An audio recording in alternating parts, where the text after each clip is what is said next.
Salam kenal, nama saya Sujud Dartanto.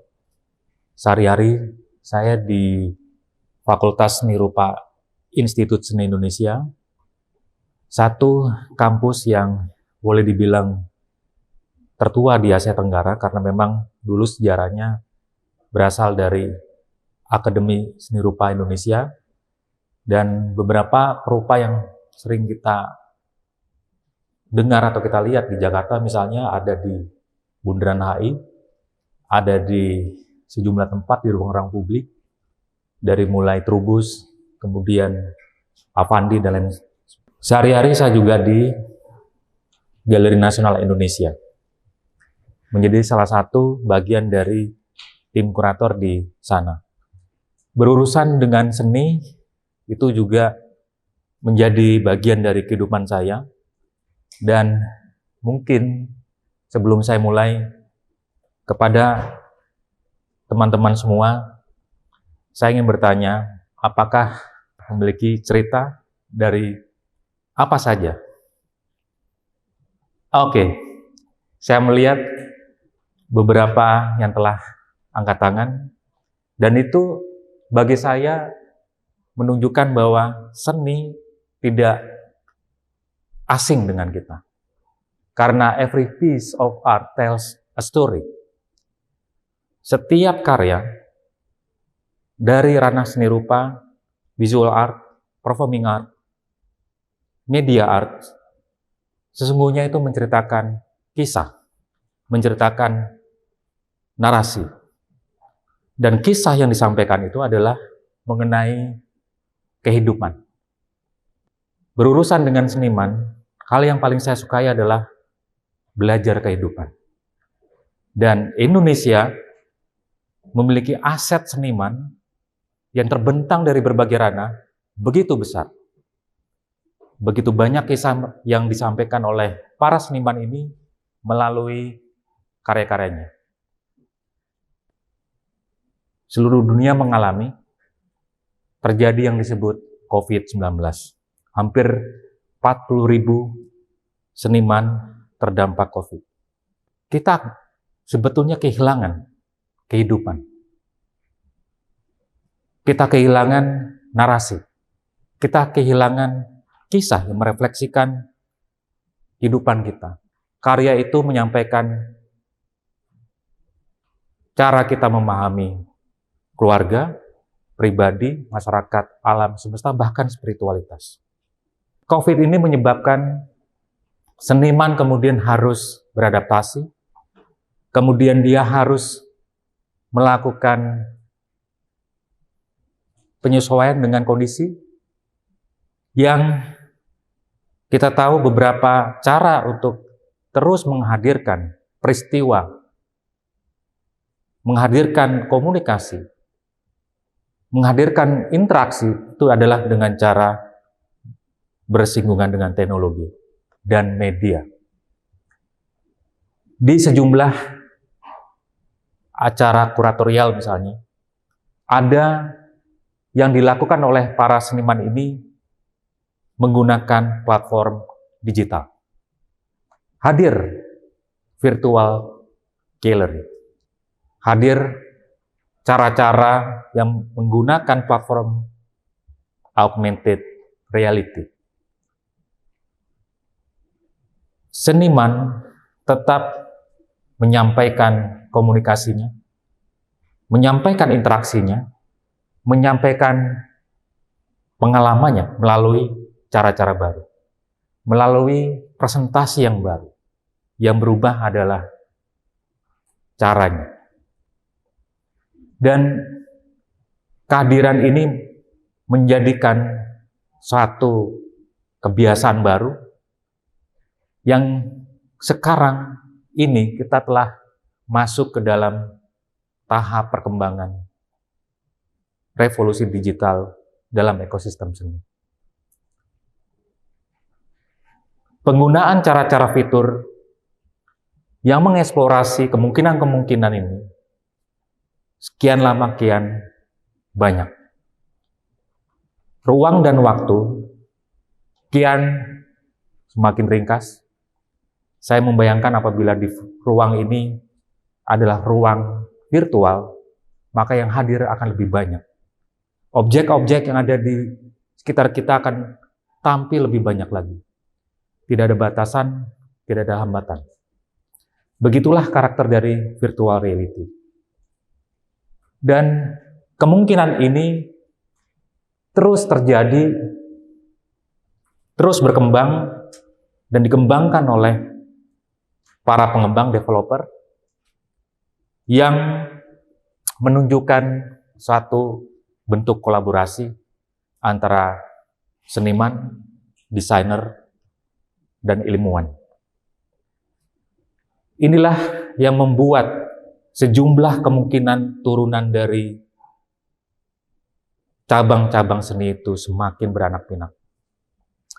Muncul sejumlah karya-karya yang bersifat elektronis atau seni elektronik, kemudian seni video, computer art, virtual art, kemudian seni interaktif dan lain sebagainya macam. Kemungkinan-kemungkinannya akan semakin banyak. Irisan antara teknologi dengan seni semakin menghasilkan sintesis baru.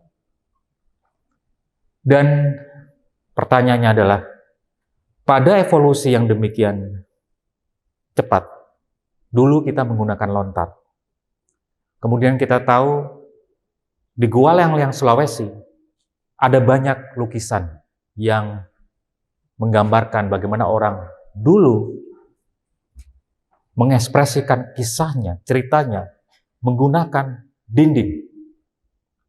Kemudian apabila kita ke Prambanan, ke Borobudur, kita bisa melihat juga kisah yang ada di situ, Mahabharata. Dan evolusi media terus berlanjut hingga pada saat yang sekarang yang disebut tablet.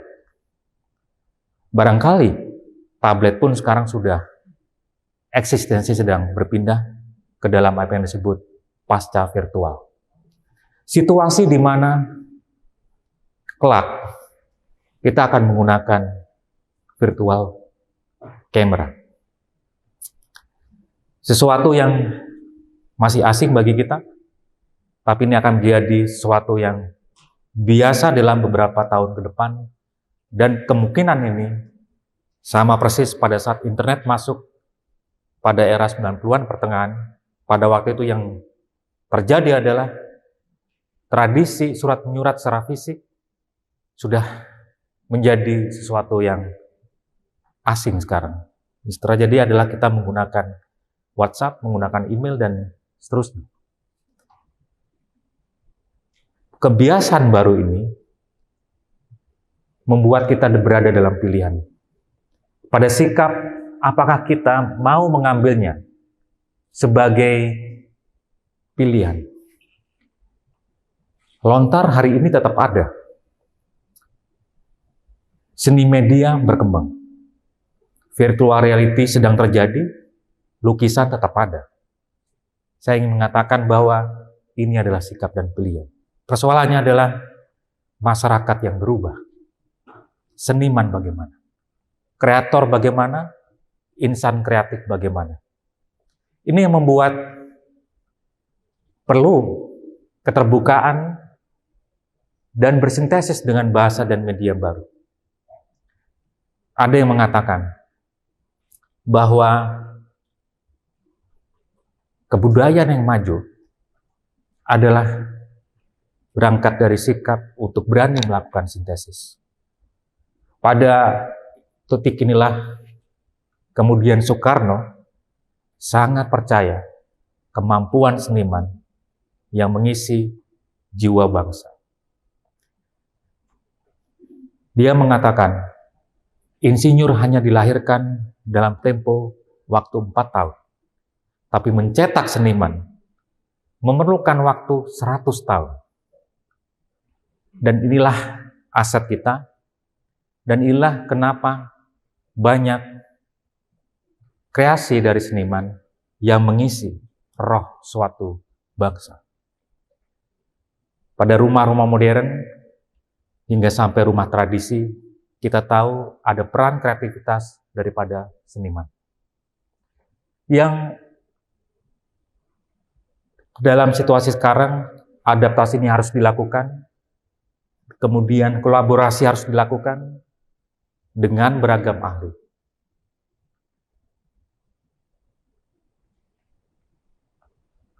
Salah satu percobaan untuk mentesting perubahan ini adalah saya sengaja menjadi bagian dari apa yang orang katakan sebagai rantai blok atau blockchain. Hype-nya itu terjadi puncaknya 2021. Dan pada waktu itu saya mencoba kolaborasi dengan seseorang yang memiliki kemampuan dalam bidang animasi. Kemudian kita membuat karya yang merespon tentang climate change. Karya kita unggah, kita minting, dalam bahasa lain kita cetak, kita registrasi ke dalam rantai blok. Data masuk, dan kemudian betul, komunitas sangat mensupport. Para kreator saling mendukung satu sama lain, dan apa yang terjadi adalah suatu pengalaman yang menarik. Hari ini kita menghadapi satu perubahan di mana insan kreatif, pelukis, pematung, pegrafis, keramikus, pembatik, desainer, arsitek, dan banyak cabang profesi lain bisa kita sebut, bisa mendapatkan royalti. Sesuatu yang sangat sulit di era revolusi industri di babak pertama, karena di babak pertama spiritnya adalah openness, sesuatu yang baik. Akan tetapi keterbukaan yang demikian bebas melahirkan keliaran dan malpraktik dalam aspek utility-nya. Blockchain hadir untuk melindungi karya-karya dari para kreator untuk mendapatkan jaminan authenticity, mendapatkan jaminan bahwa datanya hanya milik para kreatornya. Maka kemudian di dalam pengalaman saya berinteraksi menjadi bagian dari crypto native, betul royalti itu didapatkan. Inilah yang akan kemudian membantu solusi bahwa aset seniman ini sebagai suatu aset yang berharga ini dapat diretas oleh teknologi blockchain. Kreator akan mendapatkan terus-menerus royalti, bisa diwariskan kepada keluarganya seumur hidup. Mengapa demikian? Karena teknologi blockchain sendiri bekerja dengan logika yang kriptografis. Sesuatu yang tidak mungkin diintervensi oleh siapapun, tidak mungkin diubah oleh siapapun juga, dan karena itu dia bersifat trustless. Demikian pula pada pengalaman melihat siapa yang membeli karya NFT dapat dilihat secara transparan. Inilah yang kemudian membuat teknologi ini, walaupun sekarang terjadi crypto crash, tapi bagi saya teknologi ini akan menjadi sesuatu yang penting untuk masa depan. Salah satu kebiasaan dari community adalah mensupport satu sama lain dengan cara membeli rekan-rekan kreatornya sendiri. Sejumlah seniman telah turun di dalam ekosistem ini. Para perupa telah hadir dan merespon sistem ini. Yang terjadi, transparansi itu bisa kita lihat. Tidak ada intervensi dari siapapun, berbasis komunitas, dilakukan dengan cara konsensus, dan yang lebih penting adalah kontribusi. Sesuatu yang bila kita lihat perbandingannya dengan cara yang sebelumnya, kontribusi itu kadang-kala tidak terlihat. Tetapi oleh teknologi blockchain ini, kontribusi itu begitu bisa terpantau. Dan Apa yang kemudian bisa kita pahami dari ekosistem ini adalah melindungi aset seni sebagai NFT itu menjadi sesuatu yang make sense di dalam sistem kriptografi blockchain. Melindungi ini berarti melindungi hak cipta. Melindungi ini berarti adalah cara kreator mendapatkan jaminan agar tidak terjadi yang disebut malpraktik yang seringkali terjadi di dalam industri seni atau industri kreatif. Kemudian ada banyak sekali marketplace, tapi kita harus lihat mana yang paling terkurasi dengan baik. Bubbling yang terjadi itu mencerminkan bagaimana kerentanan sebetulnya apabila kita masuk ke dalam marketplace yang tidak terkurasi dengan baik. Kemudian, menyadari nilai aset NFT dari faktor provenance dan authenticity. Nilai yang sebelumnya sulit terukur, once kita masuk ke dalam ekosistem teknologi blockchain ini, akan terukur oleh karena sifatnya yang transparan, riwayat asal-usul aset atau data akan terpantau dengan terbuka oleh siapapun. Dan inilah yang kemudian membuat kita masuk ke dalam situasi di mana timestamp yang menjadi keunggulan dari teknologi blockchain ini, dengan kata lain, dia adalah suatu bentuk desentralisasi rekam jejak karya. Kelak, bukan badan arsip lagi yang akan memperhatikan portofolio aktor kreatif, tetapi masing-masing bertanggung jawab kepada datanya masing-masing. Inilah era Web3, inilah era di mana orang melakukan swakelola data. Orang melakukan tanggung jawab terhadap datanya sendiri. Dan dampaknya ke depan, timestamp ini akan mengubah banyak hal. Sejarah seni dan bagaimana timeline sejarah itu juga akan terlihat melalui timestamp.